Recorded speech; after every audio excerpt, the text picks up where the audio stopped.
Está no ar. Gente que fala. Gente que fala.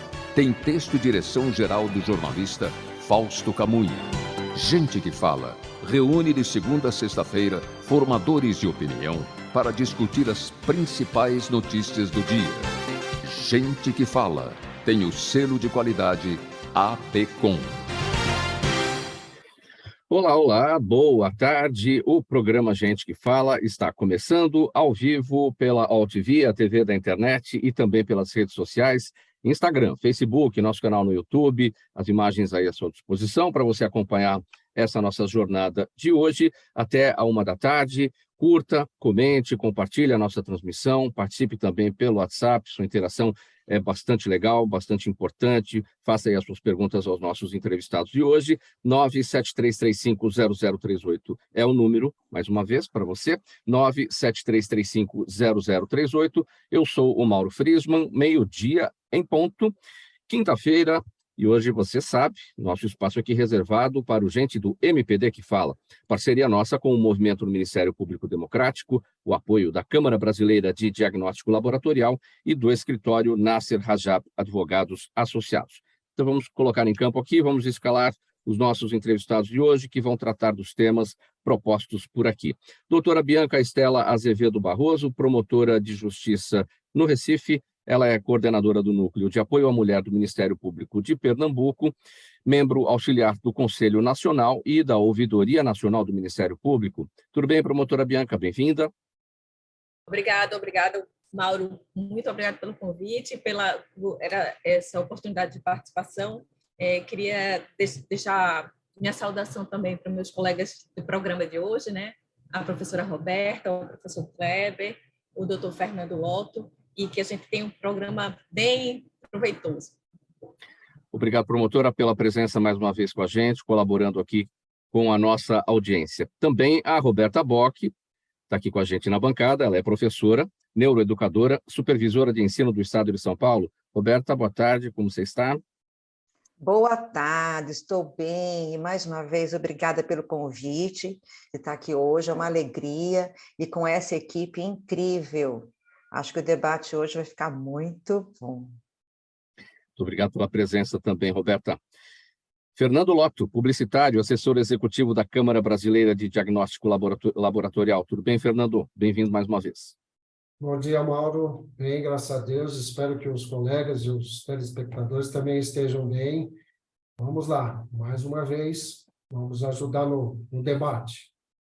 E o Kleber Carrilho, cientista político, professor universitário, pesquisador convidado do Departamento de Ciência Política da Universidade de Helsinki, na Finlândia. Está lá na Finlândia para conversar com a gente. Tudo bem, Kleber?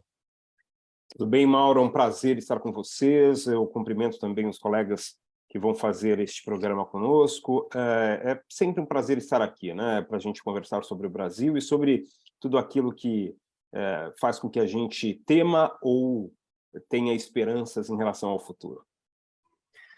Vamos lá, minha gente. Primeiro assunto deste Gente do MPD que Fala, desta quinta-feira, 12h03. O presidente do Peru, Pedro Castillo, foi destituído do cargo e preso ontem, depois de tentar dissolver o Congresso Nacional e instaurar um governo de emergência. Ontem mesmo, os parlamentares já tinham a votação de seu impeachment agendada e pouco após o anúncio de Castillo, decidiram afastá-lo. Aliados políticos e até os próprios ministros classificaram o movimento do então presidente como uma tentativa de golpe. A vice-presidente Dina Boluarte assumiu a presidência do país e tem o desafio de trazer estabilidade e transparência ao governo até a próxima eleição, que está prevista para 2026. Kleber, como é que você acompanhou aí da Finlândia esse movimento lá no Peru? Uma tentativa do Pedro Castillo de escapar ali das acusações de corrupção, enfim, ele promovendo aí esse autogolpe, né? Na verdade, Mauro, essa é uma atitude um pouco fora do seu tempo, né? Essa é uma atitude que a gente via na América Latina, não só na América Latina, mas principalmente aí entre os nossos vizinhos, no Brasil também, por que não dizer, né? Em outros momentos, né? Em momentos em que Havia, inclusive, uma certa simpatia pelas potências da Guerra Fria em apoiar um ou outro golpe. Ele tenta desenvolver esta mesma estratégia, se é que a gente pode chamar de estratégia, mas faltou a ele o mínimo de capacidade política para isso, né? Ele veio perdendo aliados nos últimos meses, e principalmente nas últimas semanas, importantes. Então, houve aí pedidos de exoneração, pedidos de demissão dos comandantes das forças, de alguns ministros. Então, este já era um movimento que mostrava que ele não tinha apoio. O processo de impeachment, que é algo quase corriqueiro no Peru, né? O Peru tem passado por muitos processos como este, o processo de impeachment estava claro que ele perderia. Então, como uma última tentativa, ele faz aquele anúncio ali de forma atabalhoada, inclusive quando ele pega no papel ali, dá para notar que ele está tremendo muito, então é um momento de muita pressão, a gente entende ali que era uma pessoa com medo, né? Ele faz esse movimento e tenta entender o que pode acontecer depois. E como nada aconteceu, isso é, mesmo os comandantes que ele tinha nomeado depois da demissão dos anteriores para as Forças Armadas não ficaram com ele, os ministros renunciaram todos, ou a grande parte. Ele tenta, então, dizem que uma fuga para a Embaixada do México, e aí ele é parado pela polícia e tal, e o processo ocorre no Congresso de forma que estava prevista. A eleição do Castillo foi uma eleição muito complexa, porque ele é um personagem muito frágil, personagem político muito frágil, num ambiente muito polarizado, em que não há solução à vista. Se a gente olhar para o Peru, ele se parece, e aí eu espero que todos compreendam o que eu vou dizer aqui de forma... Não há nenhum tom pejorativo nessa classificação, tá? O Peru se parece muito com aquilo que está acontecendo na Venezuela hoje. Os grupos políticos entraram em rotas de colisão tão fortes que não há solução negociada. E também não há solução na força, porque ninguém tem força suficiente para conseguir manter este poder com a tal da força que existia há algum tempo, né, em alguns desses países. Isso demonstra que, por mais que a gente tenha também tenha crises no Brasil, o Brasil conseguiu construir nos últimos 30 anos instituições que, com todos os problemas que a gente vê, com excessos de um lado, com, às vezes, um estrelismo de outro, as instituições estão funcionando. E aí, mesmo que tenha havido, em algum momento, alguma intenção de alguma liderança no Brasil de fazer algo parecido com Castillo, rapidamente essas pessoas foram dissuadidas.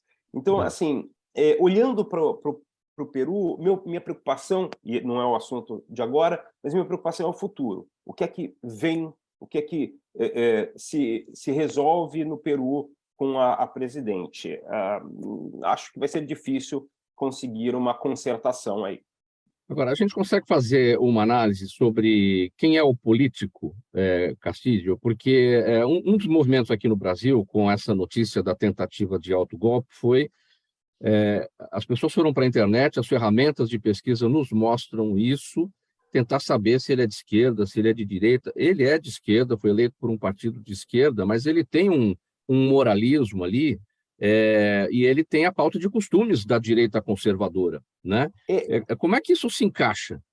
Isso se encaixa por um motivo muito simples. A gente criou no Brasil uma ideia dicotômica, bipolar, talvez, desculpe o termo, mas é isso, de que a pauta de costumes ou o pensamento conservador, quando a gente pensa na questão dos costumes, está ligada sempre à direita.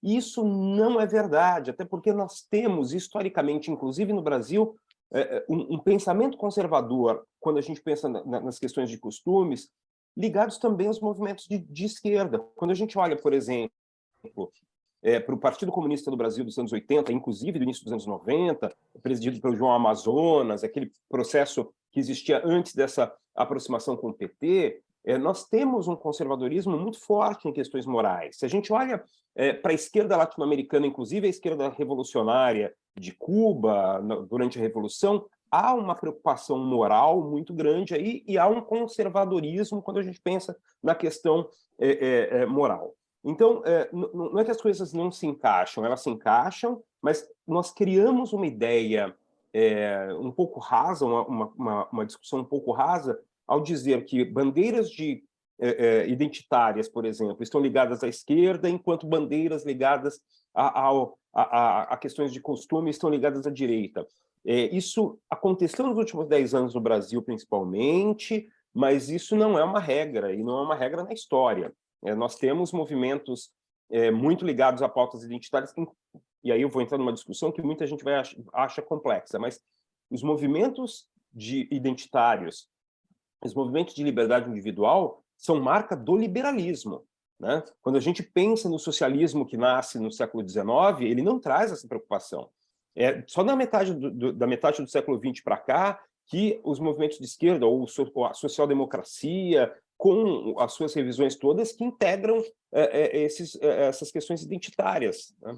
Eu sei que muita gente agora deve estar querendo me assassinar aí, né? Mas quando a gente olha para o Partido Socialismo e Liberdade no Brasil, o PSOL, ele é um partido liberal, por causa das bandeiras identitárias, embora traga um quê de socialismo em alguns projetos, principalmente ligados à questão econômica e à questão do cuidado, a questão da assistência social.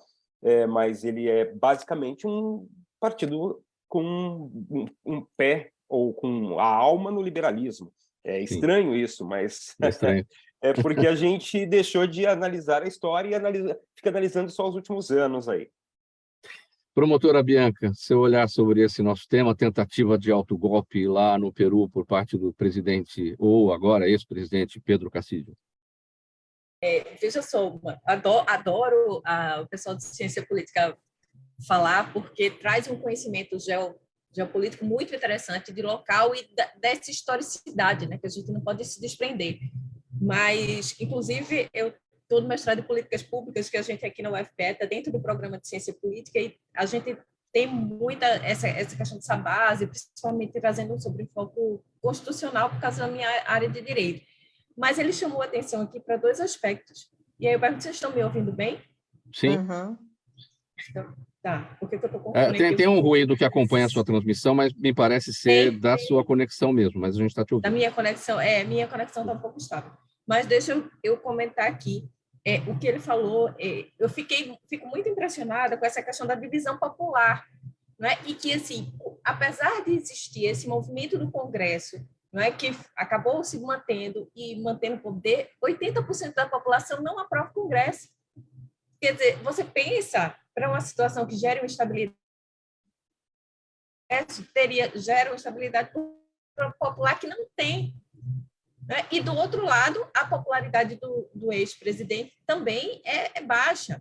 Então, assim, como é que se fica isso? E aí, talvez eu devolvo a pergunta, como é que se fica a ponto da governabilidade, dessa questão da coalizão, para que a gente possa existir uma governança no meio de tanta divergência, com a polaridade e com uma estabilidade que, mesmo uma atitude tão forte, não conseguiu estabilizar a população. Então, é como assim, está todo mundo insatisfeito na rua, não é? Me parece isso, todos estão insatisfeitos, mesmo de um lado e do outro. E a gente não pode deixar de traçar um paralelo aqui com essa situação do Brasil, que a gente, embora a gente tenta fazer essa relação com essa questão da sucessão presidencial aqui, mas a gente vê que esse movimento ele é meio refratário e ele ainda aparece muito pequeno, muito embora tem gente que tem de esperança que Lula não assuma. Mas aí vem a questão das instituições, que o professor bem falou, né? Eu sou da instituição, mas esse momento de governo, do governo do Brasil atual, fez com que as instituições viessem em sua defesa. Eu nunca vi tanto as instituições precisarem vir a se defender. Não é? Porque, assim, uma coisa é você dizer que as instituições precisam ser melhoradas e aprimoradas. Ok, isso existe dentro da República, é preciso, é necessário sempre, melhoramento. Mas outra coisa é você querer extirpar as instituições, extinguir as instituições. Né? Você querer aniquilar um Supremo Tribunal Federal, por exemplo. Eu, antes de passar para a Roberta e para o Fernando, queria ver se o Kleber tem uma resposta aqui para a Bianca, nesse aspecto da governabilidade, né? Porque essa rejeição, né, do Congresso Nacional lá por parte de 80% da população, ou seja, temos uma nova presidente. Bem rapidinho, Kleber, para a gente não se estender, que tem uma pauta longa pela frente. É exatamente a minha preocupação. Nós temos aí uma instabilidade muito grande porque a população não se sente representada. Isso é um problema a priori? Não, porque quem faz política no dia a dia são as instituições. Então, o Congresso vai tocar o barco. Agora, se houver qualquer vacilo, vamos usar esse termo, da nova presidente e mesmo do Congresso, a possibilidade das pessoas irem para a rua, e aí sim com muita força, é enorme. E aí não sei o que pode acontecer lá. Veremos. Veremos. Roberta Bock, seu olhar sobre o tema. Olha, depois dos dois brilhantes comentários, eu vou pegar um gancho na fala do colega Kleber, quando ele fala em algum momento que as pessoas têm uma tendência em dividir, né, esquerda e direita. Isso é de esquerda, isso é de direita. Concordo com o colega Kleber, acho que sua fala foi muito pontual. E nós temos uma tendência, como eu sou educadora, eu vou meio que fazer um paralelo com essa questão, nós temos uma tendência na sociedade de simplificar as questões políticas, simplificar as questões sociais e colocar as coisas em caixinhas. Você é de que lado? Então eu vou estar com você, ou então não estarei com você. E isso empobrece o discurso, isso empobrece o trabalho do conhecimento, isso empobrece o trabalhar as questões políticas, né? E aí a gente chega no ponto que a gente chegou agora, com a polarização política e com essa tela simplista de chegar à nossa sociedade. Isso é nocivo para qualquer país, para qualquer sociedade, tá? E a população, dentro dessa maneira simplista, acaba elegendo um salvador da pátria, alguém que ela acha que vai fazer algo sobre aquela corrupção que ela enxerga nas manchetes de um jornal, ou então em alguma conversa meio atravessada, num bar. Ela acaba elegendo alguém que não representa a política, que não sabe trabalhar com aquela questão política, que não entende muito bem o que está fazendo ali. Isso é uma tragédia para qualquer país. E eu penso, estudando um pouquinho essa trajetória histórica do Peru, com tantas turbulências políticas, achando estranhamente, até gostaria de em outro momento ouvir o colega Kleber sobre isso, estranhamente eu entendi que a política lá ela é dissociada da economia. Para mim isso é estranho, sendo uma brasileira, né? A gente está sempre ali, política e economia, lá parece que descola um pouco. Então isso prejudica muito o Peru e prejudica a nós também, essa mania de simplificar as questões, sabe? Fernando Lotto, sua observação. Olha, Mauro, acho que os colegas cobriram boa parte do espectro da discussão, mas tem um ponto que me chama a atenção, que quando a doutora Roberta fala em simplificar, eu acho que é correto, isso é uma tendência humana e é muito complicado. Só que a gente não pode esquecer que o Peru, embora pequeno, é um país culturalmente muito diverso. É um país que tem aí, acho que oficialmente 3 línguas, mas tem os dialetos, tudo, quer dizer, aquilo não é tão simples assim, tem muita história aí, tem muita coisa, e isso acaba refletindo no dia a dia. A figura do salvador da pátria também deve ocorrer, independente de que classe social, enfim, as pessoas estejam. Então, a busca aí de um salvador numa cultura dessa realmente resulta nos acidentes de percurso. E acho que para explicar isso melhor, é alguma coisa que é difícil para nós entendermos ou visualizarmos. Quer dizer, em 6 anos eles estão no 7º presidente. Tem algo muito complicado em toda a estrutura. Se a legislação, as instituições são fortes, não estão funcionando. Eles precisam rever isso, porque 7 em 6 anos, ninguém fez nada, ninguém apareceu. Então, a gente sabe que, historicamente, desde os Fujimoros da vida, tudo, que continuam na política peruana, eles não conseguem se acertar. Então, precisa, aí, o que já foi citado pelos colegas, aperfeiçoar as instituições, a legislação, porque isso vai continuar, não vai ter jeito. 12h19, a gente vai para o próximo tema aqui, no programa Gente que Fala de hoje, gente do MPD que Fala. para tratar de educação, hein, pessoal? O pagamento de mais de 200 mil bolsas de pós-graduação da CAPES está paralisado devido ao congelamento de verba do Ministério da Educação, aprovado há uma semana pelo Ministério da Economia.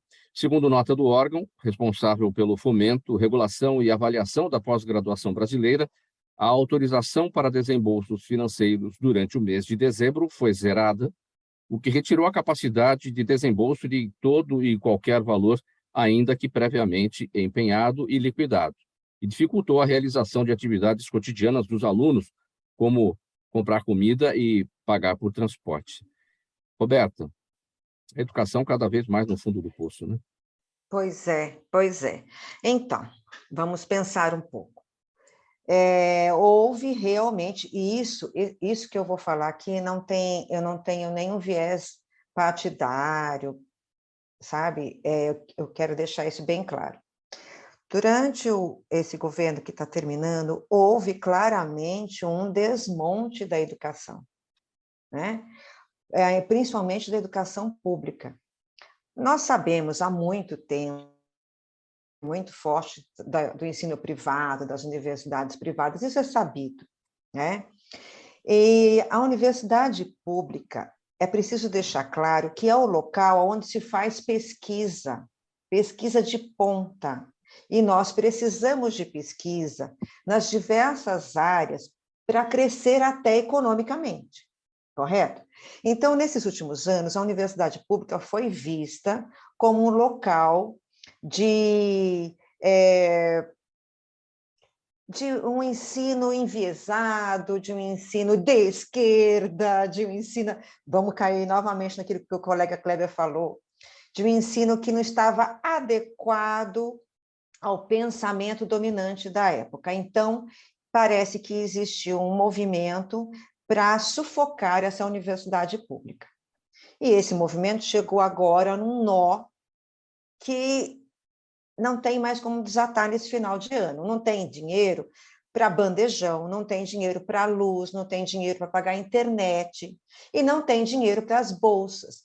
Pensem, a pessoa está fazendo uma pesquisa, ela tem algo ali que ela está, uma cultura que ela está fazendo há algum tempo, ela não pode abandonar aquele material, e de repente acabou o dinheiro, ela tem que jogar tudo fora. Tudo fora significa um caminhar de uma pesquisa, porque faltou dinheiro.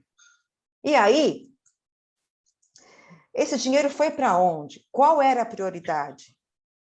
Né? Pode falar, mano. Pode falar. Esses valores que os bolsistas recebem, eles são vistos como algo em apoio à pesquisa. O que não é verdade. Não, o que não é verdade esse é um dinheiro para eles sobreviverem. Eles não podem trabalhar, eles não podem ter outra atividade, não podem ter outros ganhos, né? Então, não é um dinheiro de apoio à pesquisa. Então, tem muita coisa errada. Sim, apoia porque permite a sobrevivência do estudante na universidade. Sim, mas aí a hora que o dinheiro não vem, ele nem sobrevive para a pesquisa, perde tudo que ele fez. Ele não pode ficar, ele vai ter que abandonar tudo. Entendeu? Então, a educação básica passa pelo mesmo problema. Nós chegamos a um ponto que não tem dinheiro para o livro didático, para distribuir livro didático para a educação básica. Todo ano tem distribuição de livro didático. Esse ano, esse programa está em perigo. Um básico, né? Durante a pandemia, nós tivemos um descaso desse governo com a educação que poderia ser de forma online, remota. Não teve.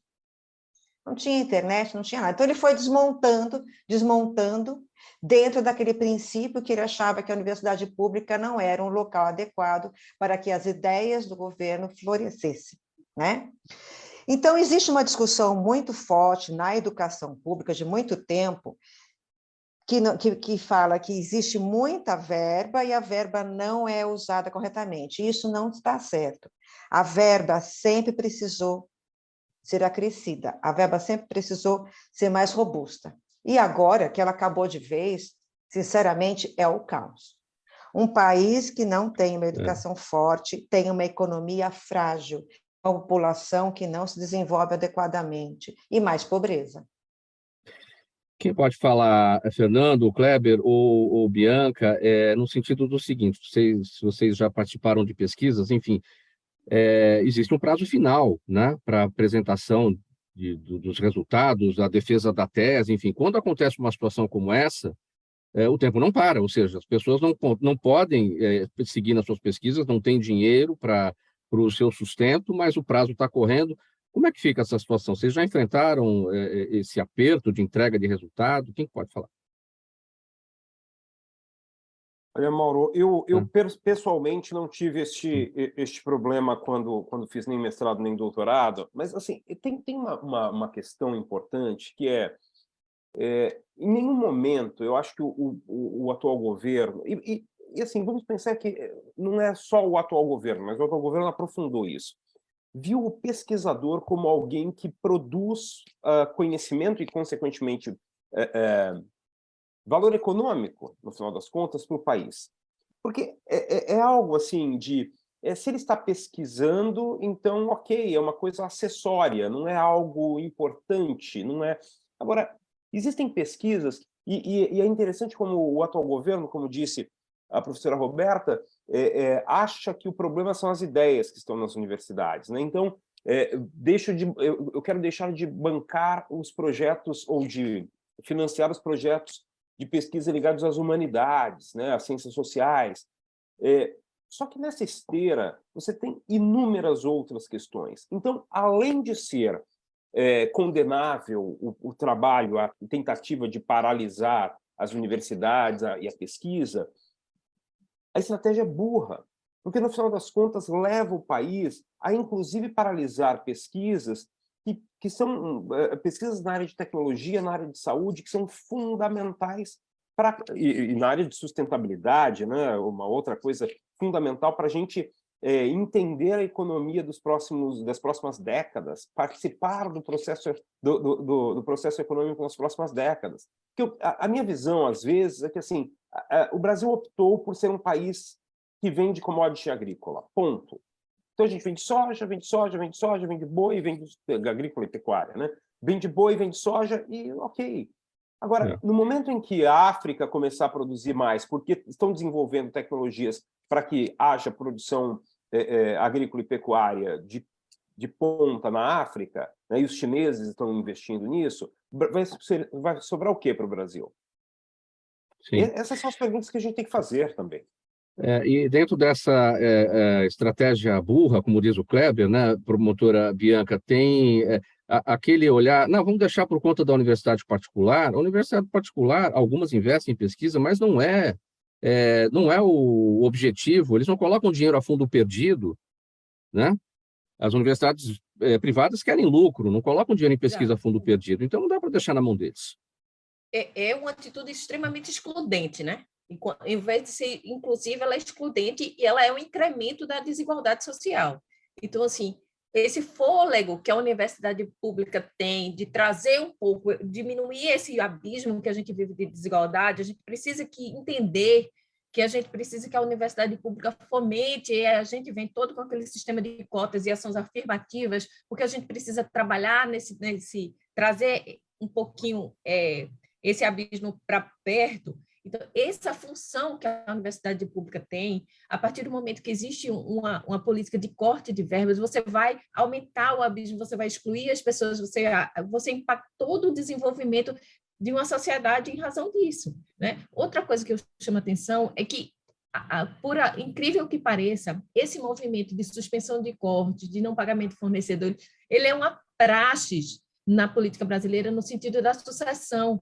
Então, quando a gente, como Ministério Público, seja numa sucessão, e aí falando mais a questão do município, mas que a gente vê atualmente no governo federal, é que quando um governante ele não é reeleito, então ele acaba já antecipando o favoritismo, selecionando o pagamento, ou então suspendendo o fornecimento. Isso gera um caos muito grande, porque isso é um movimento que já é esperado. Então, cabe, aí eu sinto falta um pouco do Ministério Público de promover essa transição e promover essa adequação de pagamento, esse retorno à normalidade, porque a gente não pode sofrer uma solução de continuidade em virtude de uma ruptura de gestão, né? Do governo estável e permanece. Então, o que me chama a atenção é que a gente escancara o nosso amadorismo nessa questão da política, é isso. Se espera sempre que, quando existe uma não reeleição, uma mudança de governo, que existe um problema nas contas, nessa questão de pagamento de fornecedores, suspensão de serviço de conta. Se espera, e nunca se faz nada e sempre acontece a mesma coisa. Entendeu? Isso é previsível. Isso é previsível, mas por que não se faz? Né? E as transições não funcionam. 12h29, pessoal, vamos fazer uma parada breve agora aqui para o intervalo, mensagem do nosso apoiador e, na sequência aqui, mais assuntos para análise e debate entre vocês todos. Até já. Os melhores trabalhos de comunicação nunca abrem mão de um excelente instituto de pesquisas. A Orbis é um instituto de pesquisas que une precisão e confiabilidade estatística com a mais alta tecnologia em pesquisas do mercado. Na sua próxima pesquisa, se eu fosse você, chamava Orbis. Até porque o sucesso é consequência direta da informação que você tem e o que você faz com ela. Estamos de volta, programa Gente que Fala no ar, ao vivo pela UOL-TV, a TV da internet e também pelas redes sociais. Hoje é quinta-feira, gente do MPD que Fala, parceria nossa com o Movimento do Ministério Público Democrático, o apoio da Câmara Brasileira de Diagnóstico Laboratorial e do escritório Nasser Rajab Advogados Associados. Nosso próximo tema por aqui é o seguinte: a transmissão de campeonatos esportivos no digital tem se tornado uma realidade nos últimos anos, sobretudo com a ascensão de streamers que comentam os jogos. A Copa do Mundo deste ano traz não só uma consolidação nessa trajetória ou dessa trajetória, mas também mostra a aderência que esse tipo de conteúdo tem no digital. Pela primeira vez, a competição deixou de ser transmitida com exclusividade pela Globo e ganhou as telas da internet. Como destaque, o canal do YouTube do jornalista esportivo Casimiro Miguel registrou 5.200.000 espectadores em tempo real durante o jogo entre Brasil e Coreia. Começo com o Fernando Lotto a respeito desse tema, ele é publicitário, em nome da comunicação. O Casimiro teve 3 milhões, mais ou menos, no primeiro jogo, na estreia, né, contra a Suíça. Depois, no segundo jogo, foi para 4 milhões, no terceiro jogo foi para 5 milhões, e assim vai, né? Como é que você observa esse movimento das pessoas partindo para acompanhar essas transmissões no digital, Fernando? Olha, Moro, tem alguns pontos que a gente tem que pensar aí nessa situação. Primeiro, porque ela, vamos deixar claro que ela é irreversível, né?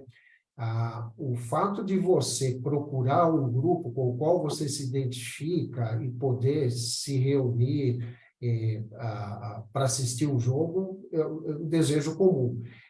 Mas aí tem um ponto que vai além disso, que é a questão vamos dizer assim, do que já foi falado alguns anos atrás, que era a história de você interagir com a televisão, com programas, enfim, e mudar vamos dizer assim, e participar efetivamente do enredo daquilo que está sendo apresentado. E isso a internet propicia. A internet, as tecnologias, e isso vai para equipamentos também, permitem isso. Então, a gente tem uma situação que vai de encontro com algo que a população gosta, que as pessoas gostam e se sentem mais à vontade. E aí você tem, de um lado, essa questão da internet, que pode ser acessada em qualquer lugar.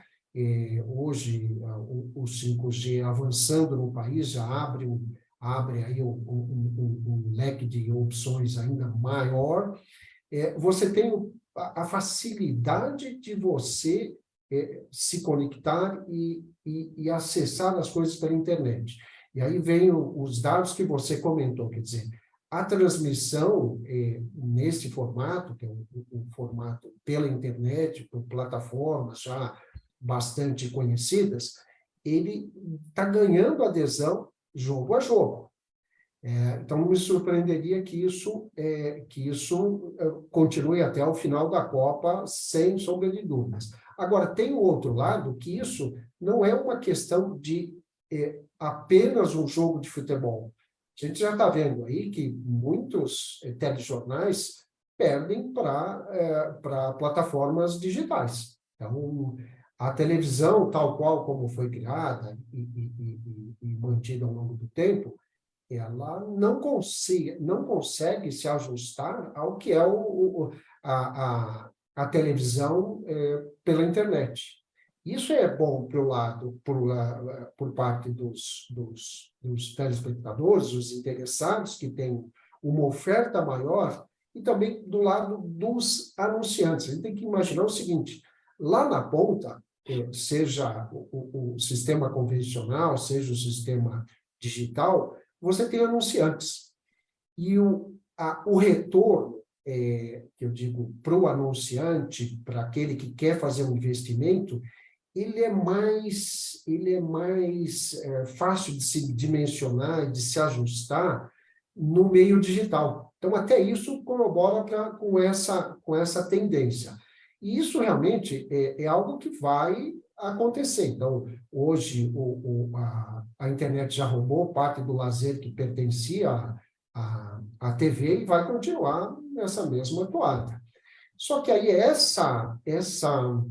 como é que eu diria, esse formato, ele vai mais em linha com o que as pessoas querem, as escolhas que elas querem fazer. Nós tivemos um período de aprendizado, de conviver com essas relações virtuais. Estamos aqui nós debatendo vários assuntos, tudo, remotamente, cada um num canto e outros até num canto extremo, que é o caso do Kleber, na Finlândia. E estamos aqui, e é a vida normal, não importa o fuso horário e tal.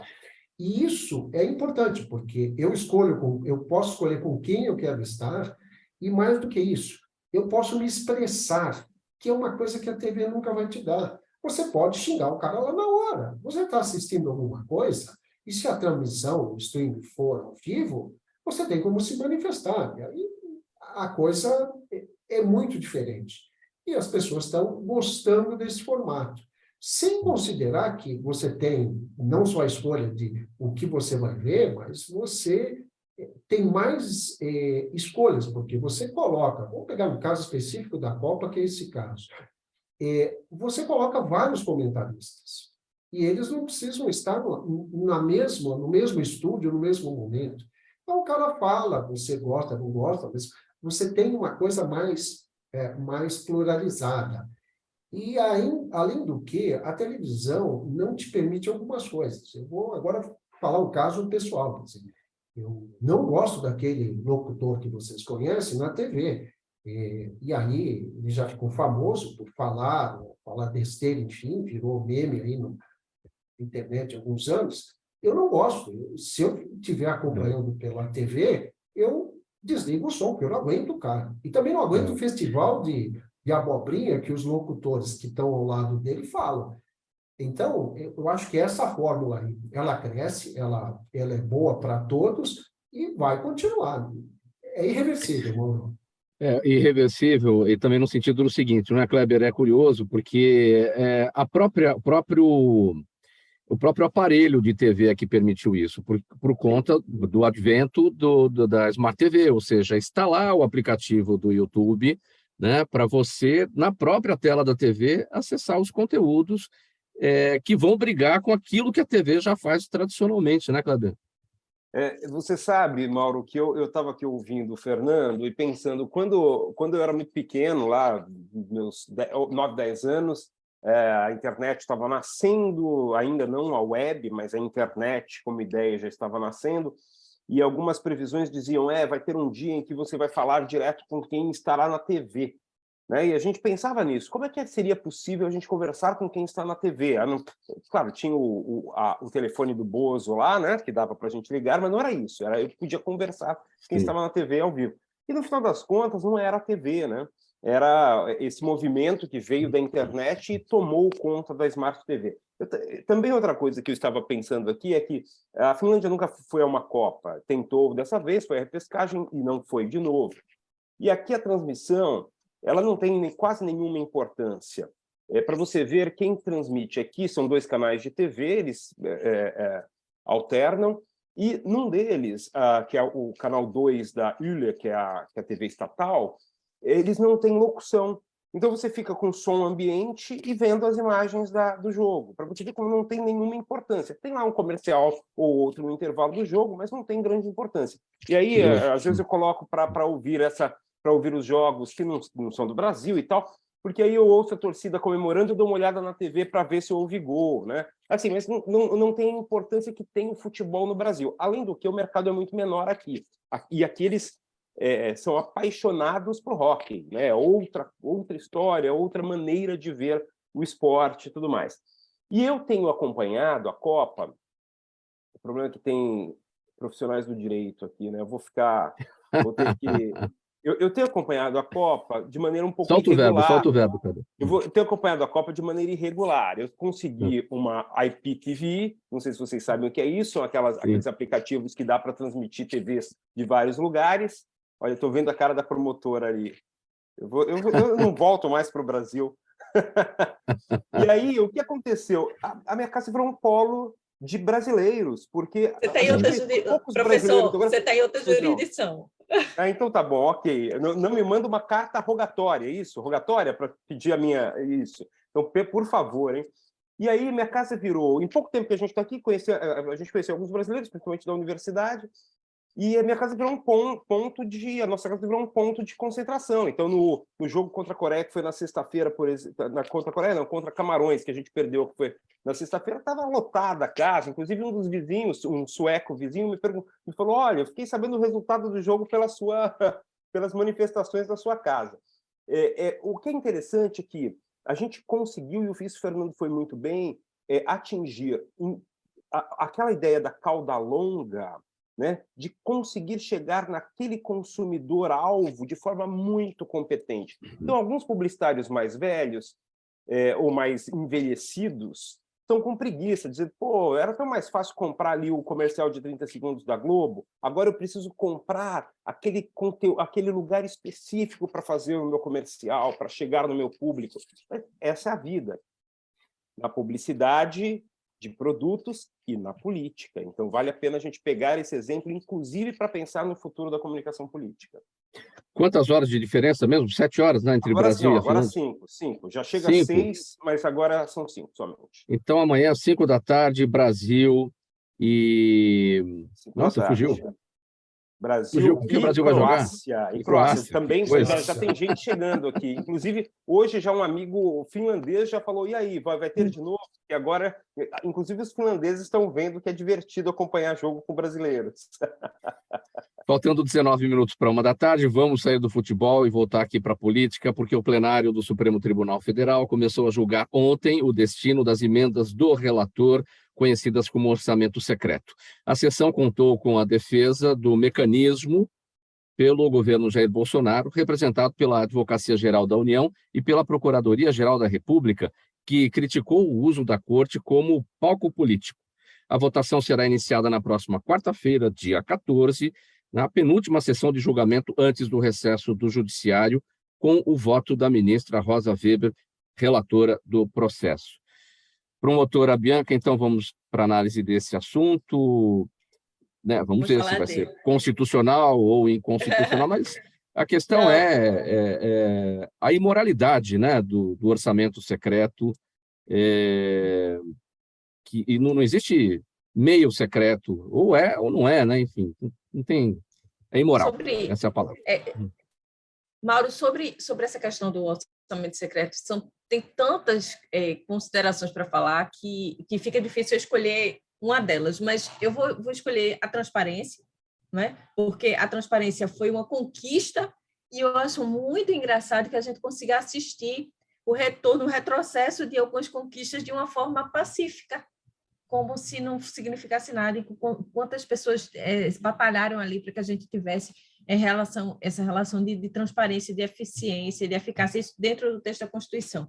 Então, assim, o orçamento, ele é público, ele precisa de transparência para que a população possa fiscalizar e participar dentro da gestão democrática, e cobrar, inclusive, e não é só, assim, o destino, não, é a execução do destino. Assim, não basta dizer que aquela verba está destinada para uma construção de uma creche, por exemplo, mas a gente precisa saber se a destinação foi correta e se a execução do serviço foi correta também. São dois aspectos, né? Então, o orçamento público, ele tira isso. Então, tira a formalidade, tira a burocracia, tudo que a gente trabalhou para dar imprimir a questão de transparência, né? Quando uma tônica que se elegeu, o combate à corrupção, ele passa muito pela questão da transparência, né? Quando a falta de transparência, ele traz o engodo, ele traz a corrupção, ele traz a barganha espúria entre o executivo e o legislativo, né? Ele traz essa improbidade administrativa legislativa, né? Que isso não foi previsto dentro do presidencialismo de coalizão. Se falou muito da necessidade de coalizão, mas não se prevê que a coalizão trouxe esses entranhos, desses arrumadinhos para que pudesse ser governado. Isso é um aspecto. Outro aspecto é a questão do orçamento público, do orçamento, desse orçamento que vai ser aprovado, que chama o orçamento secreto, é essa questão da politização dentro do Poder Judiciário. Então, assim, aí vem o Ministério Público, o próprio Ministério Público, para criticar a Corte Superior, dizendo que isso está virando um palco político. Mas duas coisas precisam ser entendidas e compreendidas. Primeiro, o Supremo Tribunal Federal, que é o guardião da Constituição, é um órgão político também, certo? Outra coisa, o Supremo, ele é inerte. E a Constituição permite a apreciação de lesão ou ameaça de direito, qualquer dela. Então, se essa demanda chega ao Judiciário, não foi de ofício que a ministra Rosa Weber, por exemplo, acordou e disse: agora eu quero tratar do orçamento secreto. Não, o STF não age de ofício, ele tem que ser provocado. Não age de ofício. Então, assim, você criticar a atuação do STF quando, na verdade, a demanda chegou, ele precisa apreciar, estão obrigados constitucionalmente a apreciar. Agora, se isso é feito como palco político, isso é o próprio sistema, o ordenamento jurídico que permite que determinadas causas cheguem por via constitucional ao Supremo Tribunal Federal. Entendeu? Então, é uma crítica meio vazia, de falta de argumentação. Eu acho que a gente precisa aprender a fundamentar e a apresentar as razões por uma via ou outra. Por exemplo, essa questão do orçamento secreto, ela tem uma violação constitucional, que é a falta de transparência das contas públicas. E aí você tem a Lei de Responsabilidade Fiscal, a Lei Complementar 101, que trouxe essa tônica, você tem a Lei de Acesso à Informação, que também vem nessa tônica. Você vê toda a reforma administrativa trazida pela Emenda Constitucional 45, que trouxe também a questão da eficiência, transparência no serviço público. Você vem de uma accountability de governança também, que é uma tônica mundial. Então, essa crítica virou palco de política, é só uma falta de fundamento para uma questão que foi levada ao Supremo Tribunal Constitucional através de uma ação, de uma petição, de uma provocação constitucional, entendeu? E ele precisa enfrentar, ao contrário, dizer assim: não, nós não vamos falar sobre isso. Aí diz: não, você está obrigado, né? A Constituição diz que toda lesão ou ameaça a direito é passível de apreciação judicial. E aí o Supremo vai decidir, bem ou mal, ele está obrigado a decidir sobre isso. Acho que são essas considerações. Para a gente passar bem rapidinho, promotora, pelo próximo tema, que está, de certa forma, ligado a essa questão da transparência, né? De certa forma, não está ligado. Os deputados aprovaram projeto contra o uso do dinheiro em espécie. Eu vou abreviar aqui, é uma proposta que tem o intuito de reduzir a circulação de dinheiro em espécie no Brasil, e o Conselho Monetário Nacional deve determinar os valores máximos e diretrizes para as transações financeiras ou pagamento de cheques em espécie. Enfim, tudo com o objetivo de evitar a corrupção, né? O seu entendimento.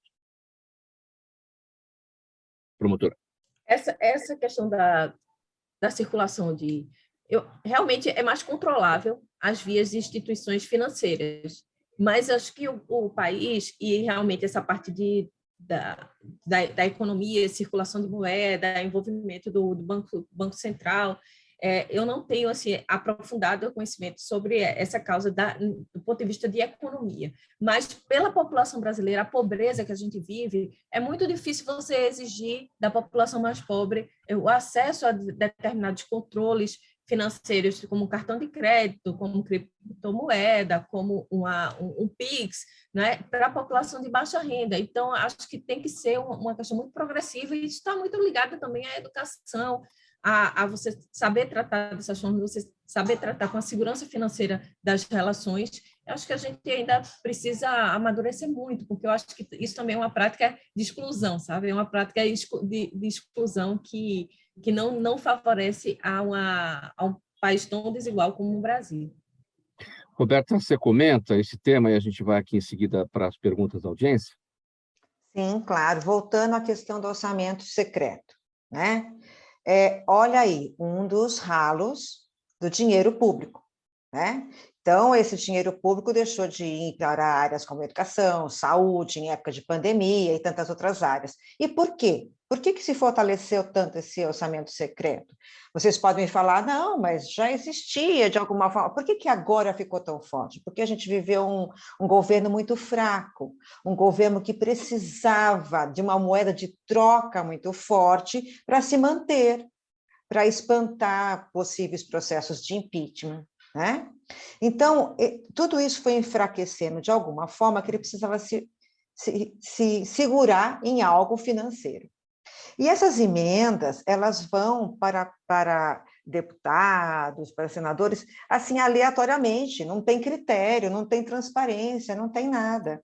Um recebe muito, o outro não recebe nada. E esse dinheiro vai para onde? Vai, às vezes, para o município. Por quê?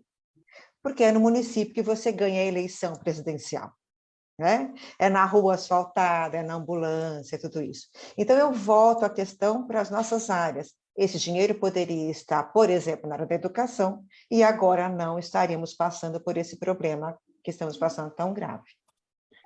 Perguntas da nossa audiência. Roberta, você está com a palavra, então eu começo com você. O Rodrigo Monteiro, no Facebook, pergunta qual será o futuro do ensino à distância. Então, ele precisa ser olhado com muito cuidado, porque ele foi um avanço, né? Na pandemia, ele surgiu e nos ajudou muito. Nos ajudou em alguns estados que estavam preparados, como o estado de São Paulo foi muito bom, tá? No governo federal não deu certo porque não houve investimento. Mas ele veio para ficar. Ele veio para ficar e nos ajuda muito. Você tem agora o ensino híbrido. O que é o ensino híbrido? Você pode mesclar o presencial com o online. Isso ajuda muito. Agora, ficar só de forma online, não presencial, eu acho que não dá certo. Eu acho não, eu tenho quase certeza. Porque você precisa da convivência social dos alunos, da escola, da universidade, para desenvolver até seu cérebro social, tá? Mas ele veio para ficar, de forma híbrida.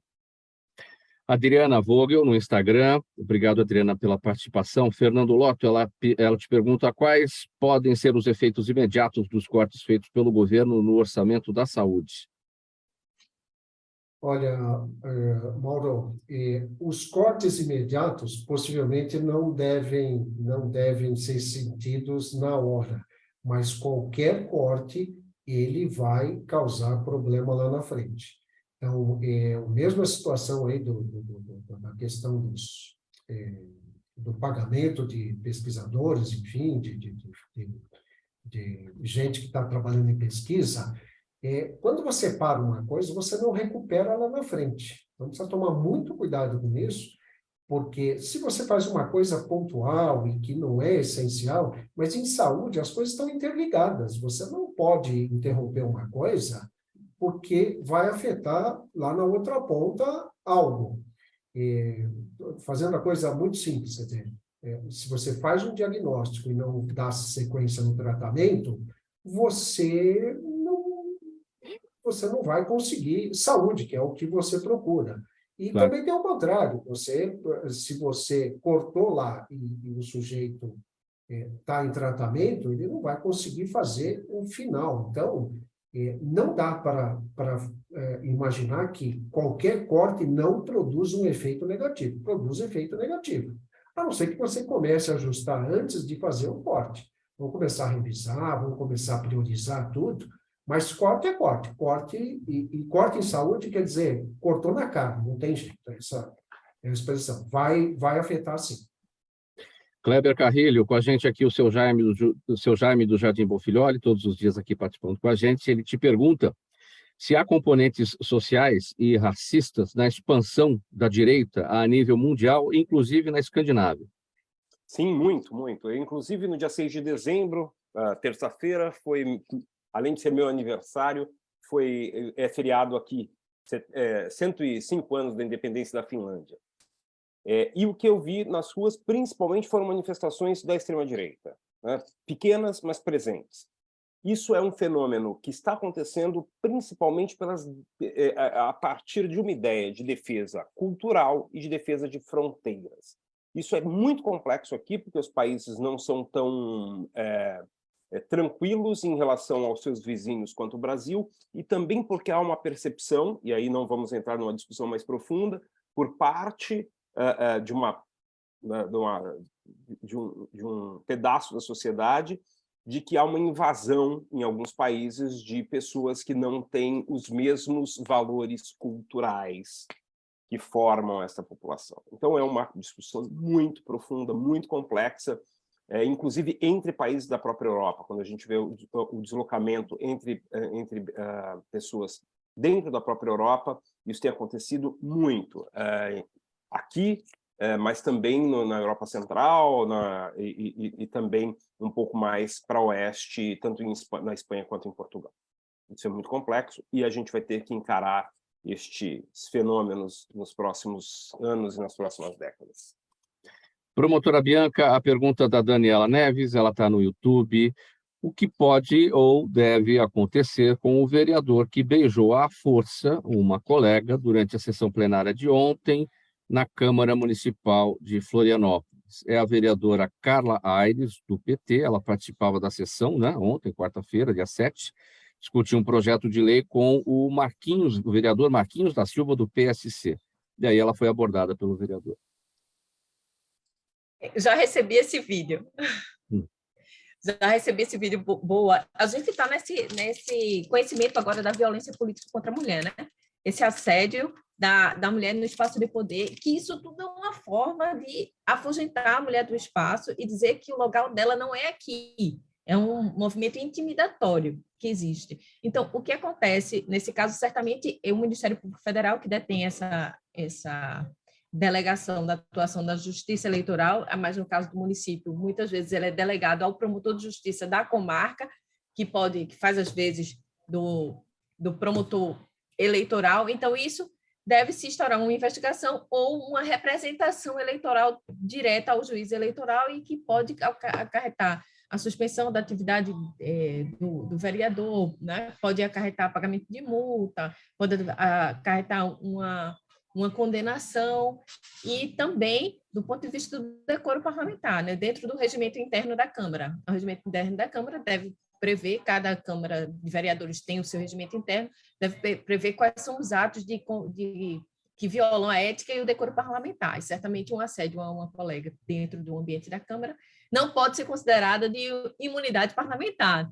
Não é, Mauro? Isso é bom que se diga, porque eu tenho visto muito esse debate, as pessoas achando que pode utilizar a imunidade parlamentar para fazer qualquer ato de violência dentro da Câmara, dentro das câmaras de vereadores, principalmente, né? As vereadoras hoje, elas são as maiores vítimas da violência política de gênero. E aí a gente inclui a questão trans, né? As mulheres transgêneros estão incluídas como mulheres nesse contexto de violência política. Então, assim, seria uma representação do promotor eleitoral contra esse ato, e isso é violência política de gênero estabelecido na Lei 14.121, de 2021, recente.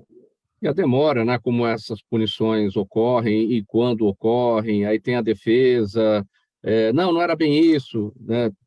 Só que as imagens mostram exatamente o que aconteceu, enfim, essas coisas, né, tomam um rumo estranho, né, dentro dos parlamentos quando essas formas de violência contra a mulher ocorrem.